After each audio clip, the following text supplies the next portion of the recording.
Vamos a complementar la clase de Eugenia con algunos casos de ciudades donde se han dado procesos de gentrificación, que por otro lado es interesante porque yo creo que es uno de los fenómenos más vigentes, más actuales, que más afectan a las ciudades y que más agenda política, en tanto problemática urbana, más agenda política ganan en muchas de las ciudades del mundo.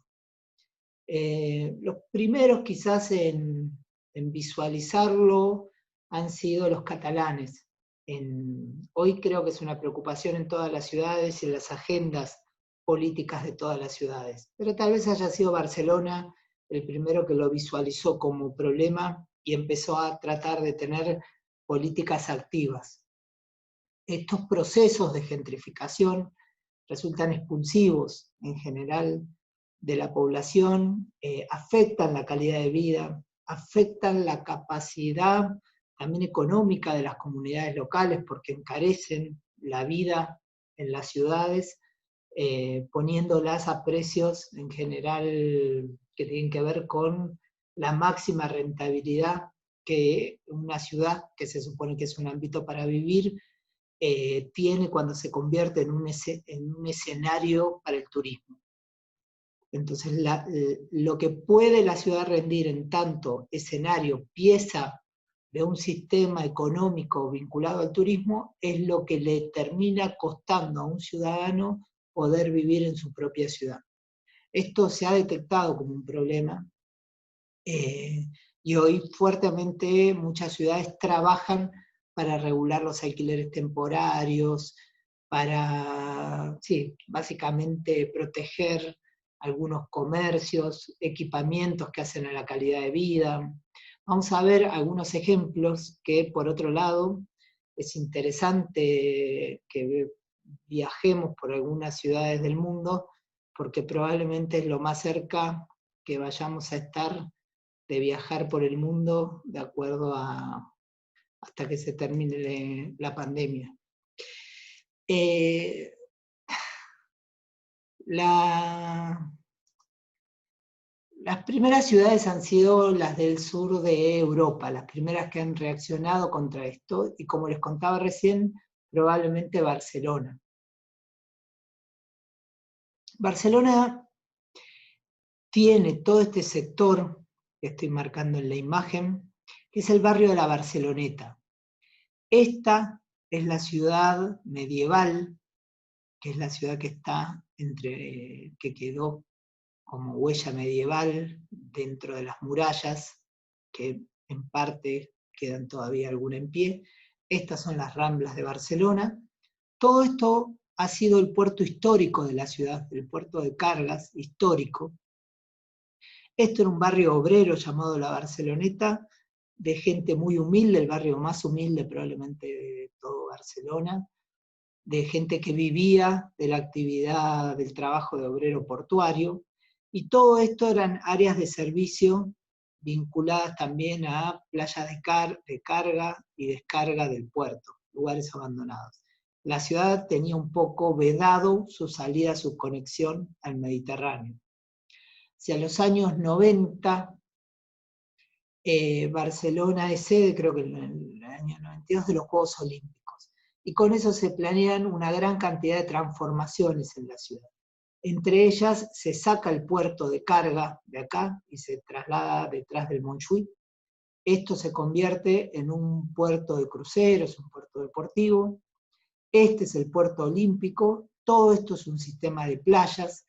Esta autopista que recorría todo este borde de la ciudad se reconvierte en una pieza de las mejores piezas de diseño vial que hay en el mundo, porque no genera barrera urbana, y de alguna manera todo este espacio se califica, se recalifica, y empieza a haber una gran presión de los sectores inmobiliarios del mundo entero para que saquen de aquí la Barceloneta, trasladen a estas familias humildes a un lugar afuera de Barcelona, en un barrio obrero, que se construyan viviendas nuevas, y estas tierras querían que fueran puestas en la venta del mercado inmobiliario porque pasaron a ser de las tierras más apetecibles y más caras para el mercado inmobiliario mundial.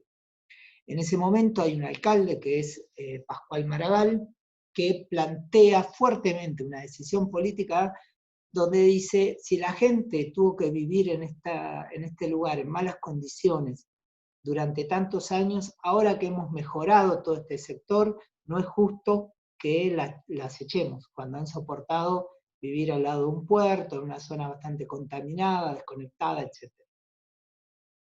Y defiende entonces el derecho al lugar de estas familias y la permanencia de la Barceloneta en el lugar donde estaba. Estas son imágenes de ese barrio más de cerca. Este es otro ángulo. Esta era la Barceloneta cuando el puerto de carga funcionaba, y acá ya con el puerto de yates, el puerto deportivo nuevo. Ahora, ¿qué pasó? Lo que no pudo en ese momento el mercado inmobiliario terminó por goteo lográndolo el Airbnb, porque todas estas viviendas empezaron a transformarse y empezaron a dejarse vacías para que la gente las pudiera, para alquilarlas para turistas. Entonces, el precio del alquiler subió muchísimo, la gente prefirió irse o alquilaba y ya no podía competir con lo que costaba, lo que se pretendía cobrar de renta porque se le cobraba a turista como si fuera casi un hotel, o eran dueños y como estrategia económica les convenía más irse a vivir a otro lado y alquilarlo también para turistas. La cosa es que terminó generándose lo que se evitó 30 años atrás, terminó generándose en los últimos años con este proceso de gentrificación a través del turismo, que invadió por completo la ciudad de Barcelona. Imagínense que hay un punto donde es difícil para las ciudades que siempre quieren diversificar su base económica, que siempre es un objetivo casi irreflexivo, un objetivo conseguir turismo, porque eso genera ganancias, pero hay un punto donde el desarrollo del turismo logra crecer tanto que termina comiéndose las capacidades ciudadanas, las virtudes ciudadanas que tiene esa ciudad. Entonces se le vuelve en contra. Ahí una vez me contaba Jordi Borja que él vivió toda su vida frente a la plaza de la Sagrada Familia, y que era la plaza de la infancia, la plaza del barrio, de los vecinos del barrio. Y hoy la plaza de la Sagrada Familia es solo el lugar donde se hace la cola para entrar a la iglesia. Se ha comido toda una plaza gigante, una iglesia que tampoco es una iglesia para nadie, es un sitio turístico, porque es imposible casi poder ingresar y porque pasan a ser elementos distorsivos para la calidad de vida de los vecinos. Termina siendo contraproducente vivir cerca de un lugar donde está todo el tiempo atestado de turistas, de merchandising, etc.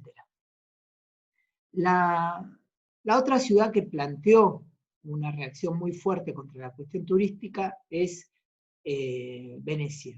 Venecia también llegó a tener en algún punto una invasión de turismo que se comió la ciudad.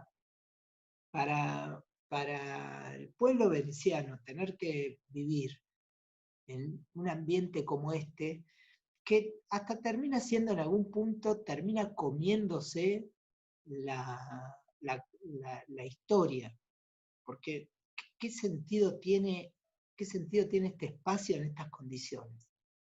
La verdad que entre la porquería del Hotel de Las Vegas donde reproducen Venecia y esto ya es difícil encontrar diferencia. Hay un punto donde la invasión es tal que hasta la propia esencia cultural, antropológica, paisajística de la ciudad se la termina comiendo la sobreindustria del turismo. En Venecia llegaron a poner ahora molinetes para poder regular la entrada de gente y que no se termine degradando todo el espacio. Imagínense para un vecino de esta ciudad esto, ¿qué significa? ¿Qué valor puede tener una cosa tan desagradable como tener todos sus espacios públicos todo el tiempo invadidos a un punto donde deja de ser un espacio público con absolutamente ningún valor? Esto es contraproducente para la calidad de vida de cualquier ciudadano de esta ciudad, que por un lado se beneficia en términos económicos de esa ciudad, porque recibe muchos ingresos por el turismo, genera empleo, etcétera, pero cuando eso pega, quiebra determinada curva, pasa determinado límite, se convierte en algo contraproducente para la calidad de vida. París hizo un ejercicio interesante, un poco antes de que la gentrificación, al proceso de gentrificación se le diera un nombre y se lo convirtiera en un problema de agenda política, que fue en el barrio latino. El barrio latino es el que está al costado de la isla, es donde está la Sorbona, al costado de los jardines de Luxemburgo. Es un barrio muy bohemio, un barrio típico casi culturalmente de París, y empezaba a tener un poco a acusar este principio de fenómeno de gentrificación. Y lo que hicieron fue con una legislación de la ciudad, fue generar beneficios impositivos para retener a los comercios locales, a los comercios de cercanía, y que no se fueran las verdulerías, no se fueran las librerías, que esos negocios permanecieran, de modo tal que la vida para los ciudadanos que habitan ahí sea barata, sea posible, tengan lo que necesitan cerca, y no cambiara la identidad del barrio.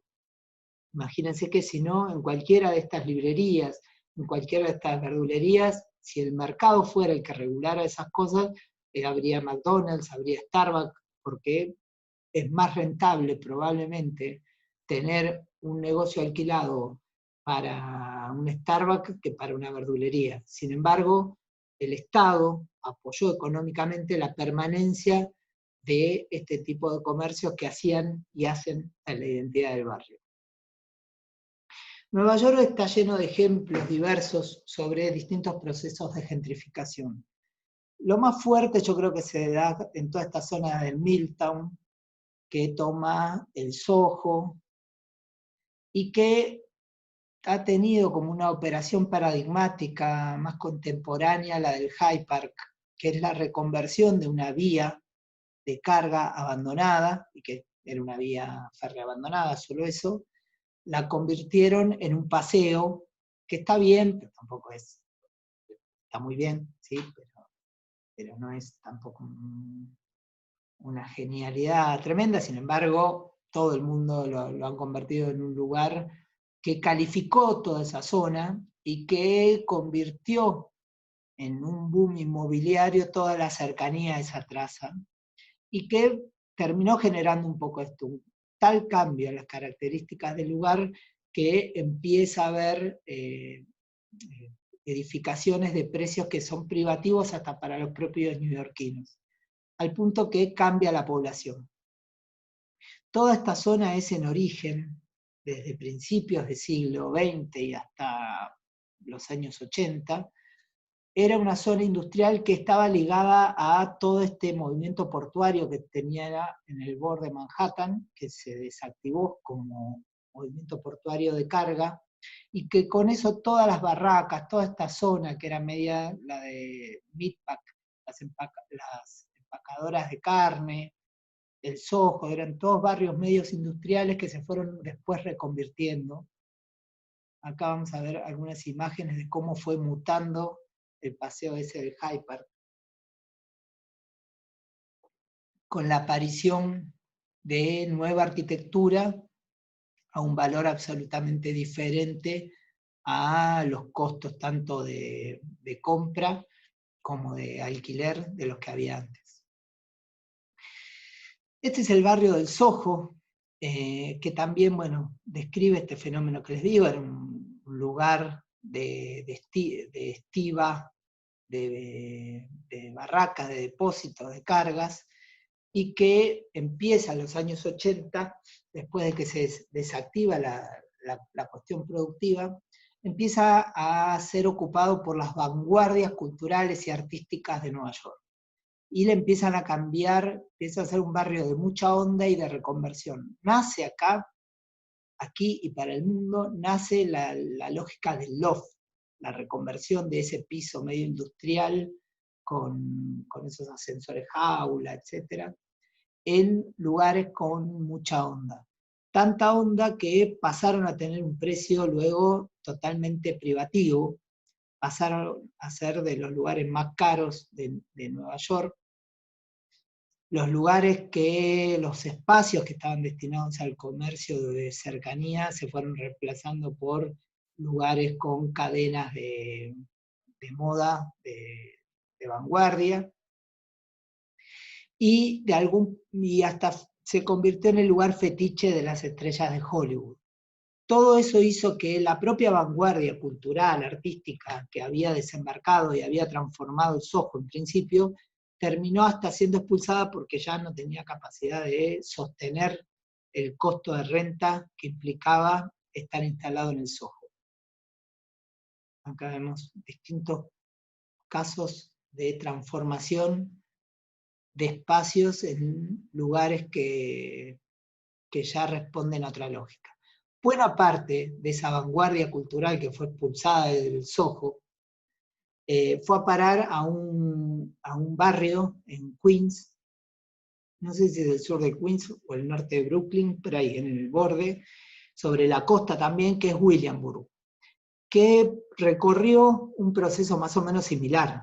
Arrancó de un lugar industrial que se fue reconvirtiendo a ahora que ya empieza a ser un lugar que ha recibido tanto turismo, tanta inversión en gastronomía, en hotelería, que ya empieza a ser de vuelta a tener un valor de renta que resulta expulsivo para la primera vanguardia cultural y artística que le dio carácter a esa transformación. Y ahora vamos a viajar a Salvador de Bahía. Quizás uno de los ejemplos, o el ejemplo más alevoso, porque aquí no fue solo el mercado el que expulsó, sino que hubo una política deliberada, un crédito del Banco Mundial, creo que fue, al Estado de Salvador, para retransformar todo lo que era el casco histórico de Bahía, que es el Pelourinho, lugar más tradicional, es como si fuera el San Telmo de San Salvador de Bahía, probablemente la cuna del ADN cultural de Brasil.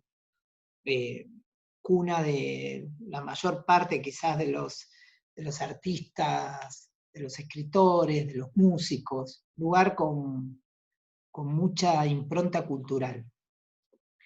Eso recibió un crédito para transformarlo, para ser transformado, y a condición de expulsar a la población residente. Entonces se le pagaba a la gente y se la echaba, sí o sí se tenían que ir. Entonces, este lugar, que era así, un lugar, que como se ve, que cargaba con esta cuestión identitaria, que era un lugar degradado, que era un lugar inseguro, un lugar tuburizado por las noches, cambió. Y esto yo creo que es interesante analizarlo desde la arquitectura, porque muchas veces, acá vemos escenas de ese barrio que era de hecho un barrio picante, era un barrio muy turístico, pero donde era muy común que hubiera robos, no más que eso, pero arrebatos, digamos. Bueno, eso cambió, acá tenemos el antes y después brutal, en muy, muy pocos años. Entonces uno puede ver esto, y a veces nuestra facultad en eso puede generar confusión, donde no debe haberla. Y casi les digo que yo hasta soporto juicios de valores diversos, lo que no se puede soportar es la idiotez.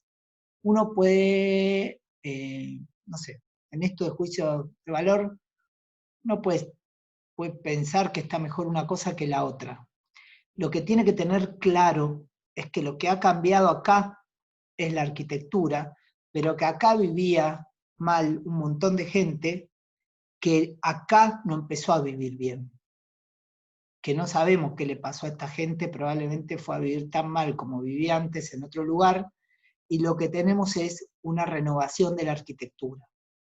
Y entonces, yo creo que es muy fuerte esta imagen para poder pensar, para poder reflexionar sobre para quién hacemos transformaciones urbanas, para qué hacemos transformaciones urbanas.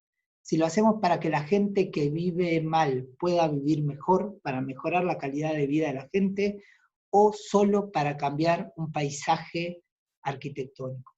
Y la respuesta puede ser profunda, puede ser incluso desagradable. Uno puede pensar que quizás una transformación solo física, escenográfica, hace que un municipio reciba más recursos por turismo que le permitan tener políticas sociales en otros lugares más activas. Puede ser. Lo que no puede haber es idiotez. Lo que no puede haber es la no reflexión sobre para quién trabajamos, para quién transformamos y qué implica transformar, qué implica mejorar una zona donde la mirada tiene que ser más profunda. No puede ser solo una mirada esteticista. Ah, sí, quedó mucho mejor. No, bueno, quedó mucho mejor. Eso tiene que incluir el análisis sobre la gente, sobre otras variables que no sean solo la arquitectura. Acá tenemos más imágenes del antes y después.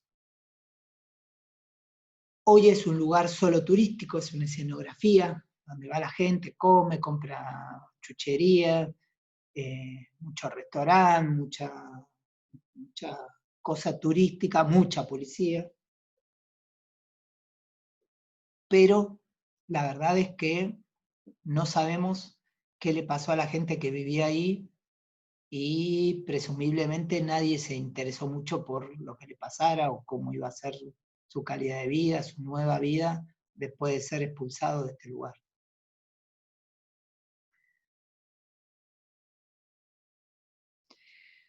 Bogotá tiene otro ejemplo interesante, hay un barrio, Bogotá es como un valle rodeado de montañas. La ciudad más consolidada es la que está abajo, esta es una vertical, es una pendiente muy abrupta, por acá hay un mirador que uno mira toda la ciudad, desde acá nomás, esta pendiente es muy abrupta, estas son más suaves, y en general la ciudad es una ciudad que es más precaria hacia las laderas de los cerros y es más consolidada en la zona del valle.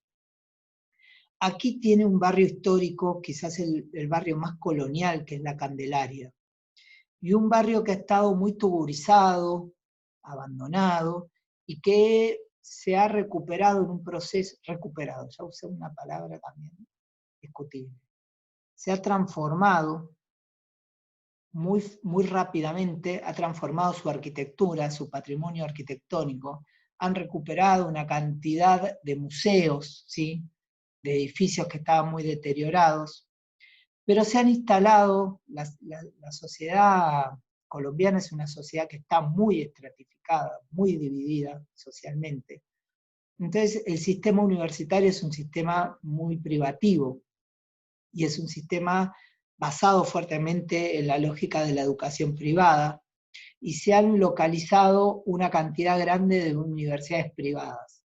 Y con eso empezó a haber una lógica expulsiva muy violenta y muy rápida de sectores populares, a los que además yo creo, y bueno, hay documentos, no es que lo crea yo, hay documentos que dan cuenta de eso, que ha habido una estrategia deliberada de abandonar, de tuburizar, de generar una propaganda muy fuerte sobre la inseguridad que había, sobre mitos de la inseguridad, de lugares peligrosos, etc. Y detrás de eso, como estrategia, que va acompañado también del abandono,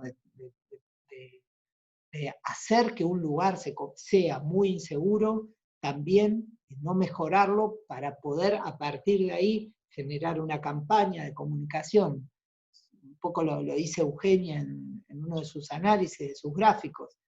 Se lo abandona, se genera un mito de la inseguridad y con eso se justifican después conductas expulsivas. Todo eso se va dando muy claramente en la Candelaria, en Bogotá, y son reemplazados por lugares de universidades privadas y de residencias para universitarios de clase alta. Entonces hay un proceso de reconversión hacia el turismo y básicamente muy fuertemente con el perfil de barrios universitarios de clase alta. Y entonces hay desalojos tremendamente violentos sobre situaciones de mucho abandono previo.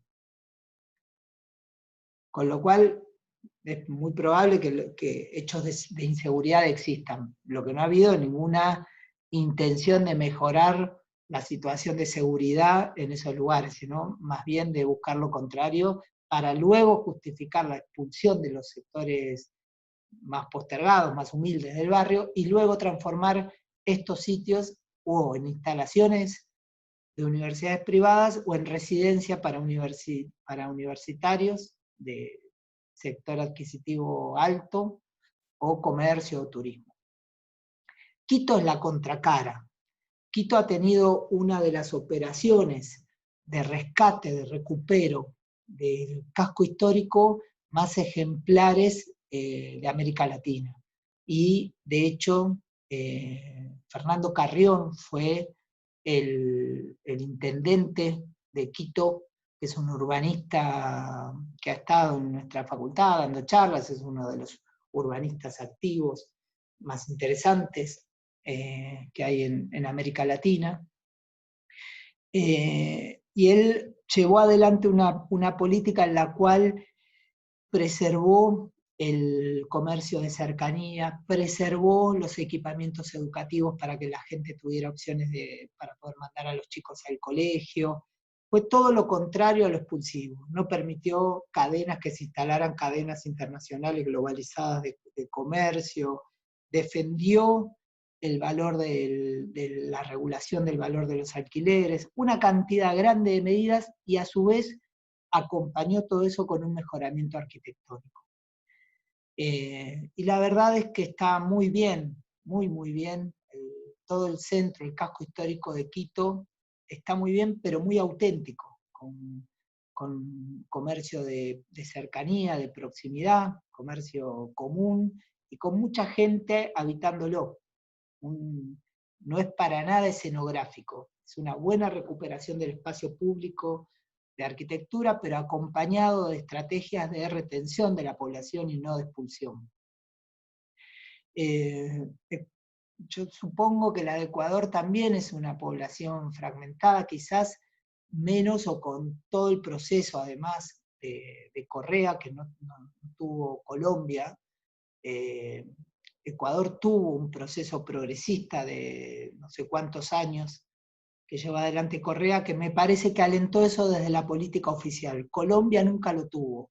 Colombia, más allá de que es progresista en ciertas ideas, casi entre progresista y marketinera, yo creo que, en opinión parcial y que sea tomada así, es un país que tiene estructurada y disciplinada la pobreza muy fuertemente Colombia. Y en cambio Ecuador es un país que ha tenido un proceso en el que ha intentado al menos tener un proceso de movilidad social ascendente, que nunca tuvo o que no ha tenido en las últimas décadas Colombia, donde las intervenciones, y lo digo porque me parece que en Argentina se ha copiado mucho cosas que no había que copiar, sin entender la sustancia de las políticas públicas. Me parece que se ha organizado el acceso de la pobreza, se ha disciplinado a la pobreza, pero en ningún caso se ha puesto en discusión si tenía que haber o no haber pobreza. Eso está como muy consolidado. En cambio, Ecuador me parece que ha tenido políticas más inclusivas, más profundamente inclusivas. Aunque quizás también esta situación que se verifica en Quito no se da en Guayaquil, que es una ciudad también más estratificada, con contrastes de pobreza y riqueza más fuertes que los que uno puede verificar en Quito. Quito es un muy buen ejemplo de política urbana, de renovación de casco histórico y de no reconversión en una cuestión escenográfica expulsiva, sino en una buena recuperación, pensándolo en el mejoramiento de la calidad de vida de la gente que vive en el casco histórico de Quito. Vamos a empezar a transitar con un par de ejemplos nuestro país. Purmamarca, para muchos la deben conocer, es esa hermosa ciudad que tiene el Cerro de los Siete Colores, es un pueblito al principio casi de la quebrada de Humahuaca, al borde de la Ruta 9, y que es un pueblito delicioso en su arquitectura, pero que en los últimos 20 años, la quebrada Humahuaca fue declarada Patrimonio de la UNESCO, Patrimonio no sé qué, y casi con eso empezó a dispararse todo un fenómeno también de gentrificación muy fuerte, muy expulsivo de gente que había vivido siglos, familias que han estado residiendo en poblados, en lugares como Tilcara, en las afueras de Tilcara, de Humahuaca, de Purmamarca, en la misma ciudad de Purmamarca, y que de repente hoy todo Purmamarca está vendido a capitales salteños o porteños para la industria del turismo. Entonces, hoy, bueno, estas son buenas fotos, te diría, porque es difícil sacar estas fotos, hay un horario que es entre las 10, 11 de la mañana y las 5 de la tarde, donde Purmamarca se llena de micros, está atestada de turistas, se convierte en un lugar repugnante, donde casi no se puede tomar contacto ni con el paisaje, ni con la gente, ni con la arquitectura. Y eso ha generado que la gente que vivía en Purmamarca ha sido expulsada por el mercado, porque cada una de estas casitas donde vivía gente hoy es un restaurante, es una posada, es un hostel, y entonces la gente termina yéndose a vivir a unos kilómetros en un barrio de plan federal. Toda la gente que trabaja en Purmamarca, que residía en Purmamarca, hoy se va a vivir a unos kilómetros a un caserío del plan federal. Este es otro caso interesante que por ahí nos deja alguna reflexión abierta pensando en nuestro trabajo, que es la urbanización de Rodrigo Bueno, que yo creo que no tiene su suerte decidida, pero tiene su suerte que si no hay políticas activas como las que hemos nombrado en algún caso, eso va hacia un camino de gentrificación cantado, porque está hecho de una manera, lo que está hecho, que hace que pueda tener un valor potencial de mercado, que si no hay estrategias para contener eso, hasta se podría pensar que se está deseando por omisión, se está promoviendo un proceso de gentrificación. La villa está radicada enfrente de este proyecto, o sea, en esta costita, allá está el centro de la ciudad, esta es la península, donde alguna vez estuvo la ciudad deportiva de La Boca. IRSA compra esto a un precio ridículo, y luego empieza a presionar una y otra y otra y otra y otra vez para ganar cada vez más capacidad constructiva en la legislatura. Yo no sé qué es lo último que le terminan votando, en un juego que es de lobby, además de presión, porque en realidad compran esto al precio de un cacho de tierra abandonada en su momento, y luego empiezan a tener normativa urbana, a obtener, que se lo da la política, el sistema político de la ciudad, le empieza a dar normativa para poder construir, y una tierra, el valor de la tierra es un valor relativo que tiene que ver con esa capacidad constructiva que uno le dé. Y para mejorar el negocio, como esto está pensado como una marina, donde se entra con los yates y se estacionan por acá los yates, y creo que por acá también, acá enfrente tenía una villa que te genera la molestia de tener que entrar con el yate, viendo a todos estos pobres, cuando vos entras navegando por acá. Entonces, es bueno si estos pobres no te limpian el parabrisas del yate con un trapito, y se hace un proyecto que está bien, pero que, insisto, si no hay políticas activas muy fuertes en pos de retener a la población, esto tiene mucha posibilidad de terminar siendo vendido. Y termino nomás esta clase planteando un poquito esto de para quién trabajamos, para quién hacemos urbanismo y qué es en definitiva el urbanismo. Y en eso yo apuesto a que podamos trabajar para que la gente que vive mal pueda vivir mejor, y no solo para que un lugar que hoy parece feo pase a parecer lindo. Tenemos que tener una mirada, me parece, una mirada más holística, una mirada más compleja de los fenómenos, y sobre todo una mirada inteligente, que hasta sea la que sea la respuesta, que no sea una respuesta que sea carente de inteligencia. Bueno.